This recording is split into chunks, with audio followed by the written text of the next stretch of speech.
All right, here we are. It's that time to take a look at the headlines, the major stories making the rounds in the national dailies in Nigeria. This is Freshly Pressed on the Smooth Breakfast, Smooth 98.1, your smoothest dial on radio.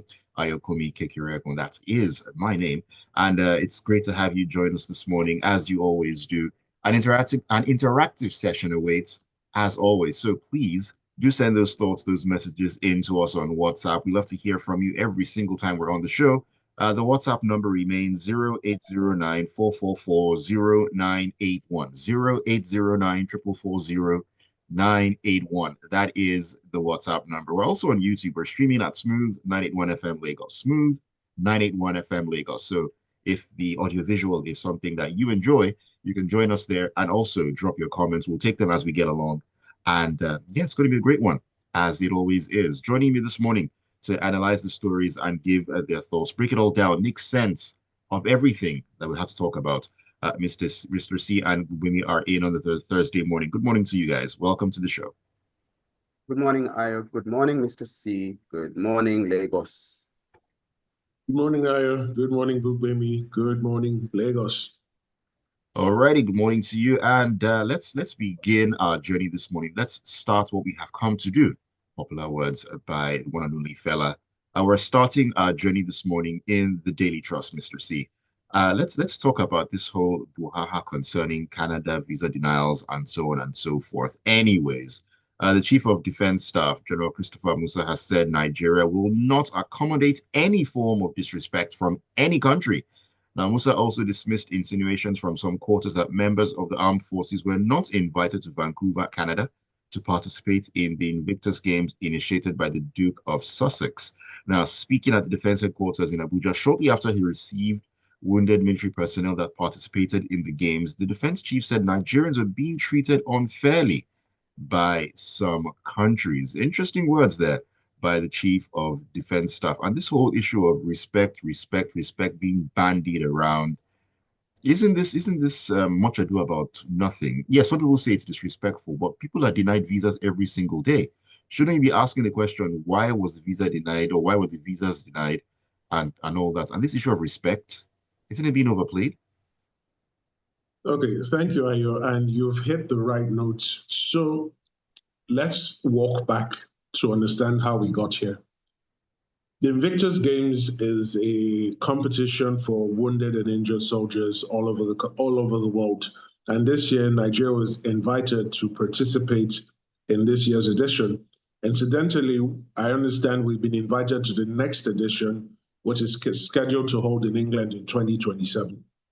Now, as part of the arrangements, we first heard there was a 70-man delegation to the Invictus Games. But when they came back and the CDS was receiving them, he then said it was a 25-man delegation.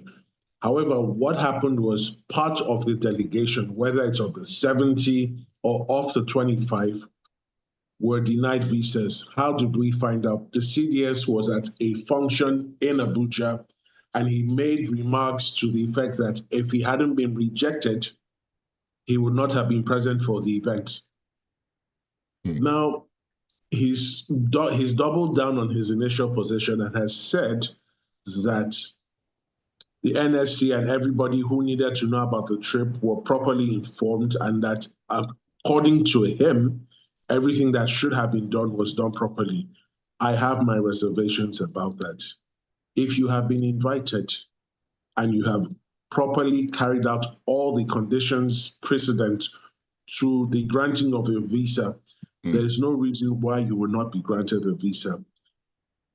Probably a note which should have been attached from the Federal Ministry of Foreign Affairs was not attached. And that is what has led us here.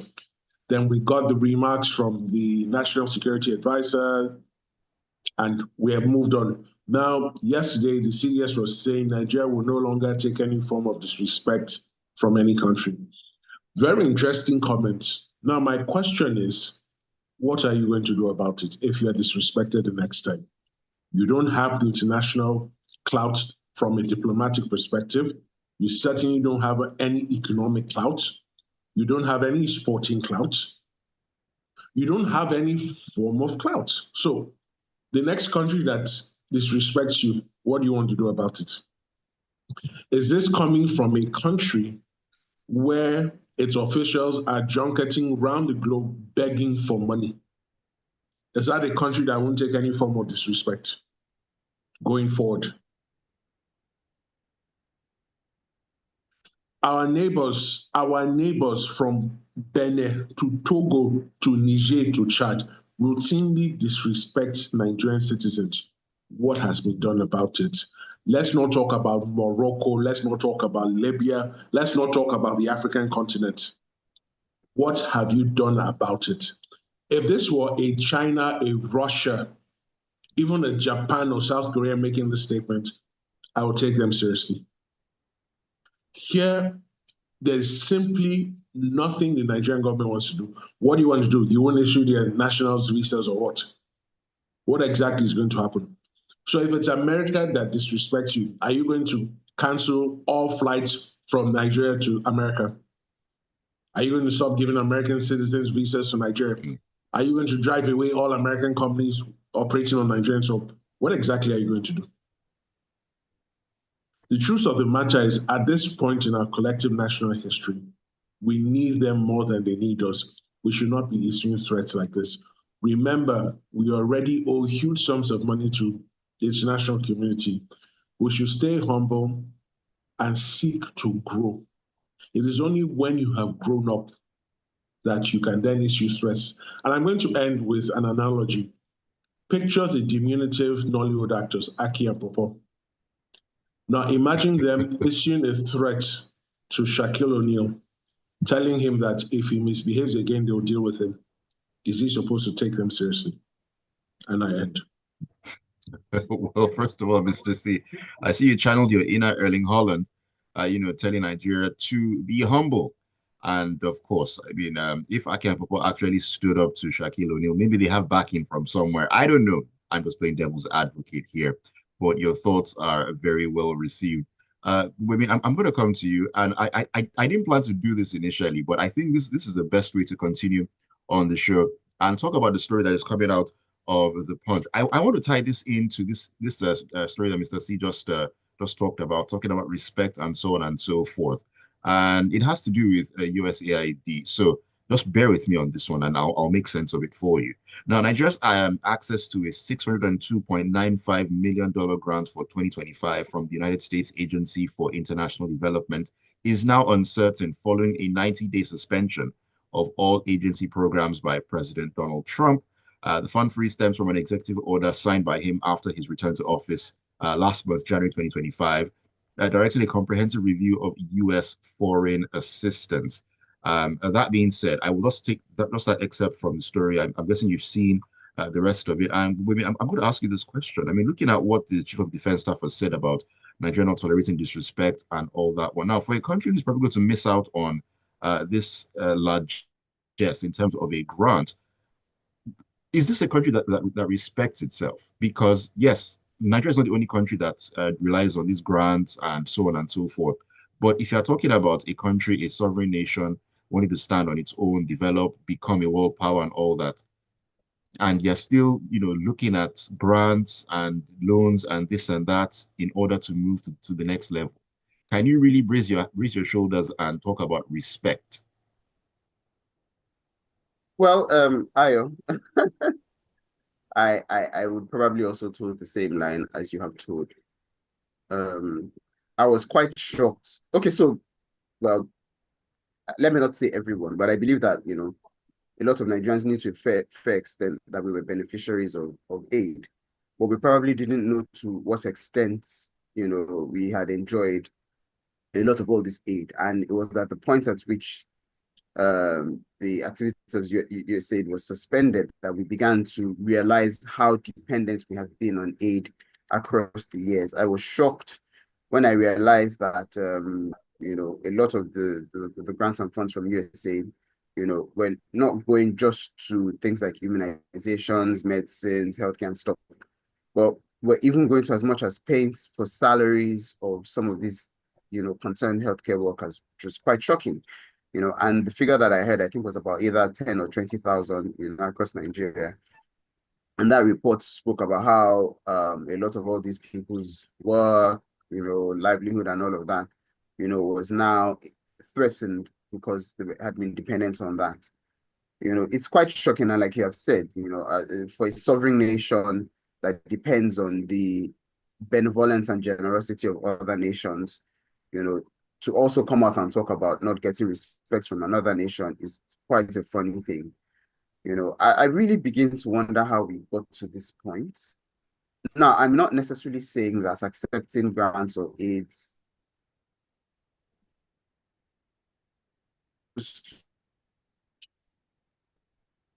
Are you there, Gbubemi? Looks like Okay. gremlins are in. Looks like gremlins have decided to jump in on Gbubemi's network if we at look this back, point in time. Okay, you're back. exactly. You Yeah. you froze for Oh, a bit, so I thought the oh, gremlins were in your network, disrupting the flow. oh, okay. Okay. So if we look back across the years, if we look at, what has been committed to healthcare, in various budgets, across the years, we will see that the figure has always been typically quite low. Healthcare has never really been a priority in that sense. And now I begin to wonder, is it because we realized that we had access to those grants and funds? Is that why we hadn't necessarily always budgeted significant amounts for healthcare? Are those You grants and know, funds even being properly utilized? Isn't that and also another avenue to misappropriate? I'm even coming there, and thanks for also preempting that. So, so already the funds budgeted for healthcare, are abysmal, quote unquote. In my opinion, largely because we've assumed that we'd receive these grants and all of that. Now, looking at the grants itself, like you had said, are we sure that, the grants received have been appropriately utilized? There's a joke in the development sector, where they say that, when NGOs or bodies dependent on grants receive such fundings, a lot of the funds go into administrative expenses rather than into the core things that they're supposed to go to. So that's already one level of quote unquote waste. Then there's also mismanagement, misuse, misappropriation, and all of those things, So even the funds that we had received, and as even if we consider what Zelensky said, the president of Ukraine, talking about the amount of aid that he had received over the years, and he had said that he hadn't received even up to half of that. If we assume that that is the situation across the world, then we can also assume that probably most of the aid that we have received, has probably not even gotten to us or the end users, or you have been used for the activities, the programs that they're supposed to have been used for. So for me, I think this is a wake-up call for us as a country, to be able to take care of our responsibilities by ourselves. Healthcare should be priority. If there's anything at all that citizens should benefit from, it should be free basic healthcare. And as an outcome of this, I believe that the governments, the Federal Ministry of Health, all the departments and agencies under that ministry should sit down and begin to think about how we can come out of these things. So, things like, for example, free antiretroviral drugs for HIV and all of that, have been cited as being affected as part of this suspension. Those are the kind of things that we need to prioritize, or else we'll be facing possible epidemics. Okay, so let me quickly jump in on this. And I agree with what Gbubemi has said. And just want to throw in this example. A state in the Southeast currently voted about 15 or 16 billion naira to build a four-star hotel, and then less than 500 million naira to take care of all the primary health centers in the states. That is just That an example of the sort of priority that is attached to healthcare in Nigeria. that says a lot.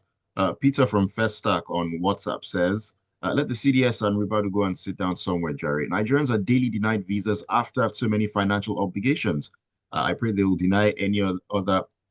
I pray they will deny any other or any sorry any more of them any visas henceforth. I'm guessing that's what you mean. APC that is disrespecting Nigerians every day. What has been done about it? A country that is running to collect grants and loans is shouting Canada should go to hell. I beg. And Abimbola says, okay, Abimbola doesn't think you're Nigerian, Mr. C, because she's wondering why you analyze news as if you are not a Nigerian. And and says, please try to put some patriotism into your comments. You're always selling your country. Very short. Further says, you can't even have benefit of doubt for the army that said they did all they could regarding the application. You still think that the Canadians are right. Now, wow. Thank you for your thoughts there, Abimbola. And this is Ajayi Oloniluwa who says, the statement from the CDS about being disrespected by other countries is unfortunate, as there's virtually nothing Nigeria can do to these countries. In any case, just like the NSA, it's not the CDS that should be issuing threats because of visa denials. All right, keep those messages coming in. We love to get your own thoughts as well. All right, back into the stories, Mr. C. Let us take a walk right into the Vanguard, where the federal government of Nigeria has filed a lawsuit seeking to compel cryptocurrency exchange Binance to pay $79.5 billion for economic losses it says were caused by its operations in the country and $2 billion in back taxes, according to court documents cited by Reuters on Wednesday. Now, the government blames Binance, the world's largest crypto exchange, for Nigeria's currency woes and detained two of its executives in 2024 after cryptocurrency websites emerged as platforms of choice for trading the local currency, the Naira. Mr. C.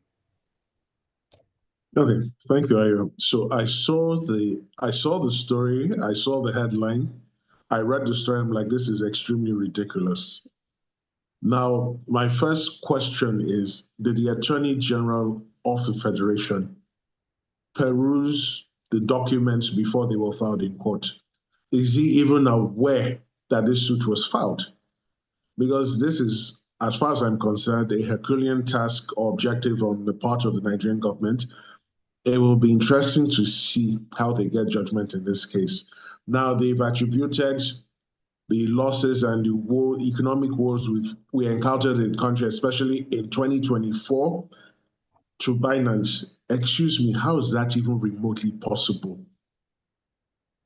The president gets into office on the first day. He hadn't even left the inauguration grounds. He announced the removal of the fuel subsidy. And look at the shockwaves that followed through almost immediately before the end of that particular day. And since then, it's been shock after shock. There's been no month where the inflation rate did not increase. So on what basis? Yes, of course, lately, the NBS has performed some magic. They've done what they call a rebasing of certain indices, and they now claim inflation has dropped. Good luck to them with that stunt. Back to the story. So here we are, right? You claim Binance is the one responsible for your woes. Is Binance the only crypto trading platform? What about the others? Did they have any effect on it? You then say they owe you $2 billion in back taxes. On the back of what revenue? It will interest Nigerians to know that Binance isn't even registered in Nigeria.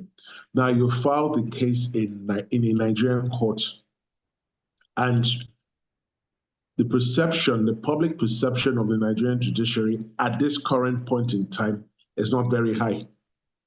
There are people who have their doubts and reservations about Nigeria's judicial system, and that is why commercial arbitration, is becoming even more popular despite its prohibitive costs. Now, does the federal government think for a split second that Binance will submit to jurisdiction in a federal court in Nigeria? Given how their people were treated, does the federal government honestly believe that Binance will fly in any witnesses to give evidence in a Nigerian court in respect of this matter? Then ultimately, if the court gives the judgment the federal government hopes to get, how does the federal government hope to enforce that judgment? Would it not have made more sense if you truly had a case to file in New York, where Binance operates? After all, the American government got Binance to pay fines. How did they go about it? And when the actual fines, it was 4.5 billion. are we saying Binance does more business in Nigeria than in the US? That would be a very interesting fact. Where's the evidence? Now, I don't know how they arrived at $79.5 billion for economic losses. This is simply a money grab. They're just thinking, okay, we'll shake the tree, whatever fruit falls down, we'll pick it up and move and keep it moving. But is But any fruit going to seriously, fall from this tree? Is it possible for any well, fruit to fall from this tree? so in the minds of whoever filed this suit, they believe something will come out of it. And then when you look at the federal government's track record in prosecuting other matters, it's not something to be hopeful or happy about. So I'm truly intrigued to see how they intend to proceed with this case. And this is on the back of the allegations made by the Binance guy who was detained here for 8 months. Nobody is seriously investigating his claims. All we've heard, oh, denials, we're going to court, we're going to protect our reputations. It's the usual Nigerian speak. Who is seriously investigating these matters? But more importantly, Binance is not paying any Nigerian government 79.5 billion or 2 billion in back taxes. It's not happening. Remember, they tried this stunt with another company. I'm not sure whether it was Facebook or Google. I'm not sure how they concluded the matter. I But think it was this is Facebook, if I remember Facebook. correctly. We remember the sums they tried to build them with. Even MTN a while ago, they slammed MTN with one crazy tax bill. Of course, MTN pushed back and they reached a negotiated settlement. So basically, they're just looking for money from all angles. I cannot see them moving forward with this case, but I would like to be proved wrong. Well, we shall see. Time definitely will tell. All right, let's keep things moving right here this morning. Let's get into the Guardian, where this story says that Nigeria may face a tanker shortage as the federal government on Wednesday disclosed plans to ban 60,000 to 45,000 liter capacity trucks. Now, while most tankers hauling petroleum products across the country are around 45,000 liters, the Nigerian Midstream and Downstream Petroleum Regulatory Authority said such capacity would be outlawed. Now, this is coming amidst rising tanker accidents that have been fueling deaths and destruction of property. The NMDPRA issued an immediate ban on petroleum product tankers with a 60,000 liter capacity. I haven't seen a 60,000 liter capacity truck. I know I've seen 33,000, I've seen 45,000, but whatever it is, be that as it may, isn't this a case of throwing the baby out with the bath water? I mean, we know we've had these tanker incidents and all that, but does this really solve the problem at the end of the day? Isn't it just slapping a band-aid on a broken leg where you need something even more? Exactly. You know, when I first saw the story, I thought this is another case of what's that thing now? Not addressing the root causes, you know, treating the symptoms whilst denying the root causes. You know, so are we saying that the reasons we have these tanker accidents are because of the size of the tankers? One, I don't necessarily think so. If you've seen the average person, the average tanker being driven on the road, a lot of the tanker drivers are reckless. You know, that's a discussion that will extend into the driving habits of many Nigerians. You know, Mm, safety is never really a priority. You know, I think that one of the things that they even need to address first and foremost is to ensure that people who drive these tankers are fit to drive these tankers. One, also ensure that these tankers are actually fit to be operated on the roads. right, You know, right. those tankers are not collapsing or getting into accidents because of their size, necessarily because of their size. You know, it's more due to the driving practices of the drivers and also the state and condition in which those tankers are. Now, be that as is may, you know, it's also causing to light the fact that in I don't want to say civilized, you know, in other countries, pipelines are the means of moving this products across the nations.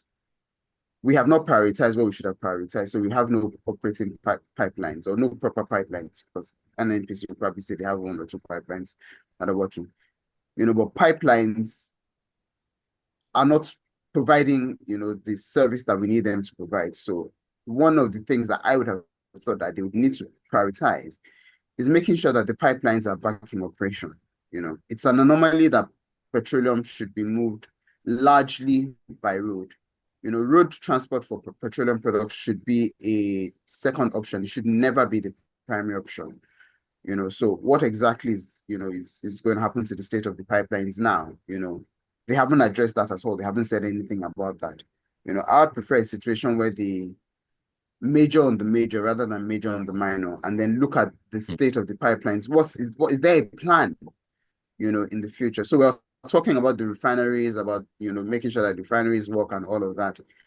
If we ever come to a point where all of the refineries begin to work at optimal capacity, we need to start thinking about moving those petroleum products properly via pipelines, as they should have, so that we can relegate road transport to a second option and not the main option. So just to conclude that they've said that the ban will take effect from March 1st for the 60,000 liter capacity tankers, and then from the fourth quarter of this year for the 45,000 liter capacity. It would also be interesting to know how they intend to enforce this, because a lot of times when proclamations are made across the country, those things, are enforced for like maybe 1 week, 2 weeks, 1 month. True. And then after that, things go back to status quo. It's like how tankers used to park along Apapa Oshodi Expressway, and every other month they'll come and say, oh, there's a ban on that, they'll chase them away, but the tankers come right back. Those tankers still park on Apapa Oshodi Expressway. So enforcement is an issue. Okay, so let me quickly jump in on this. Two things, right? In all of this, the government at all levels hasn't taken responsibility for the bad and decrepit nature and conditions of the roads. You cannot take away the bad roads when you're analyzing or trying to interrogate the various accidents that have happened with respect to tankers. That's one. Two, there's no plan for the pipelines, Gbubemi, because there's a bridging allowance that goes to each transporter that trucks petrol from Lagos to the hinterland of Nigeria. And that bridging allowance is very key. So there is no plan to repair any pipeline, and I stand to be corrected. All right, let me take messages as we wrap up on the show this morning. Joseph Menier says, what is the whole noise because of the visa refusal of the CDS? It pain them and it is sweet us. Please, other countries should do the needful. They might probably sit up and fix up, I guess. Also, can those who have been receiving the aid, that aid from the US, the amount are in millions? Joseph, I'm trying to piece together what it is that you mean, but thank you for sending in your message. This is a message from Shola. Shola says, the court action is just to lash out against the claims from the Binance chief compliance officer. The man even has the backing of his congressman, who stated in an official letter that the Nigerian government falsely accused him on baseless claims. Christy from Ikeja says, Mr. Steve, it's obvious you've never been or known anyone who has been denied a visa, even with the provision of all that is required, or even a case where a parent is denied and the officer grants the teenage child of that same parent. Please, we may have issues as Nigerians, but you have to agree that there are biases against Nigerians. I'm just wondering here, I mean, in this particular scenario, they were invited by the Canadian government to start with. So I just wonder what could have happened that would have led to the denial of the visas if you were the ones, if the ones that said, hey, come over. So even though the Canadian High Commission has rightly refused to comment on the specific cases, where high-ranking government officials are traveling and there is what we call a verb notale that should be issued by the Ministry of Foreign Affairs to the Embassy or High Commission concerned, explaining who the high-ranking government officials are, stating the purpose and when they will be back. Now, it would appear that the note verbal was not issued in respect of these guys. That is what happened. Now, the people who processed the visa, how come we don't know who? So who processed the visa?